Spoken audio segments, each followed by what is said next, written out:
Hello! My name is Bisa, and welcome back again to the Pokémon Corundum Dev Diary.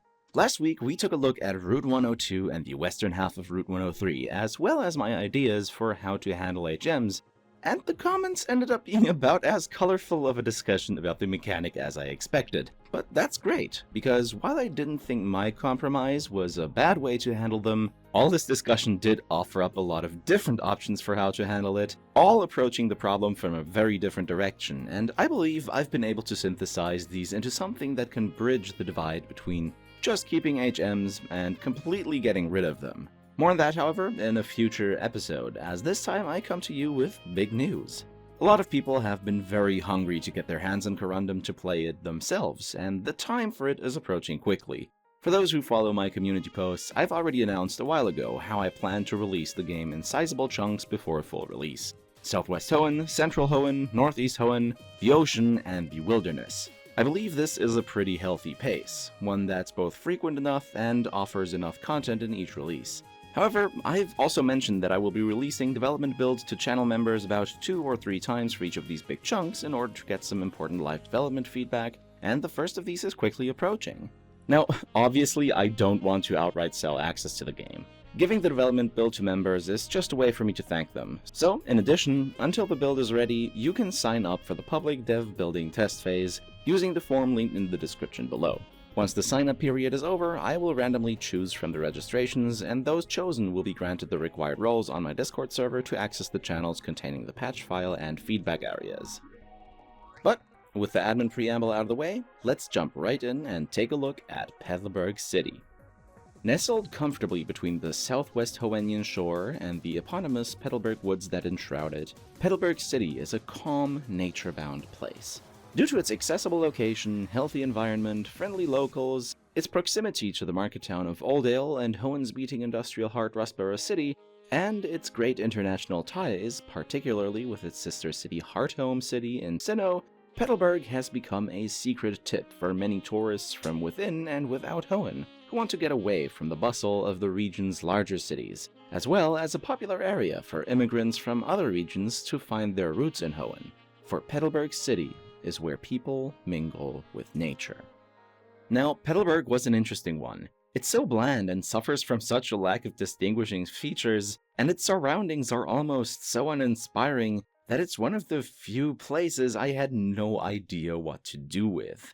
Thankfully, Pokémon was already a juggernaut franchise at this point, and has more than enough sources to pull ideas from. And as such, I've decided to primarily design this expanded version of the city based on its depiction in the anime, with its extended lore and story being mostly original, though inspired by its real-life counterpart, Karatsu, a small coastal city in the Saga Prefecture, known primarily for its ceramics, first squid, and Niji no Matsubara, a centuries-old pine grove that served as the inspiration for Petalburg Woods. These all come together, resulting in a somewhat urban town, completely shrouded in a dense forest. This was actually surprisingly challenging. While it wasn't particularly hard to come up with a road layout based on the original, given that it can be a lot more clean with more straight lines when compared to Oldale or Little Route, fitting in the extra 5 NPC houses I set out to add was surprisingly challenging to accomplish, along with keeping the forest dense enough, adding other features or shifting them around, both to the new houses and in general, and the cliff from Route 103 and Route 102 cutting straight through the city. A common concern in the comments has been an ineffective use of screen space, letting the player get lost too easily in an open area. While it's true that my early designs copied from the Ruby ROM, particularly Little Route, didn't take this into account, I've been working on them bit by bit, and everything I've done from the ground up on the decompilation has been done with very deliberate consideration of the screen space, since Porimap features an option to visualize it in Editor. Still, I've made a lot of changes that are unintuitive for the player side of things, like Oldale's ear loop, and moving both the Pokemon Center and Mart out of the way a bit here in Petalburg. Map flow, as we've already discussed while reworking Oldale, is pretty important to how the player experiences the places they visit, but the base formula of Pokemon is one that already emphasizes exploration as a necessity. So for this city, I've decided to go all in on the world-building adjacent aspects that these key buildings lend themselves to, with the Pokemon Center acting as a community hotspot being built on a plaza commemorating Petalburg's sistership with Hearthome City, and the mart being located on the central residential crossing next to the southern lake, making it easily accessible to the city's residents and people returning from Petalburg Outlook, a wilderness area to the south that will be added later.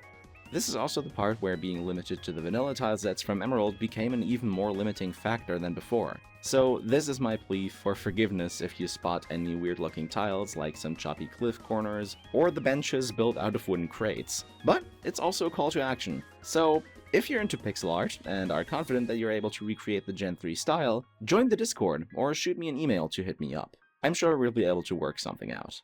Anyways, we're already done for today. Sorry for the short video. Again, I don't have a gameplay demo as I still have a lot of development to do and want to keep things fresh and unspoiled for the dev build testers. Next week is going to be a fair bit longer because, wow, Route 104 is the first genuine problem I've run into, and I myself am holding my breath for how I'll figure it out. But if you want to hear more about that, many other things about this project, myself, or my various thoughts about Pokemon, you're in luck.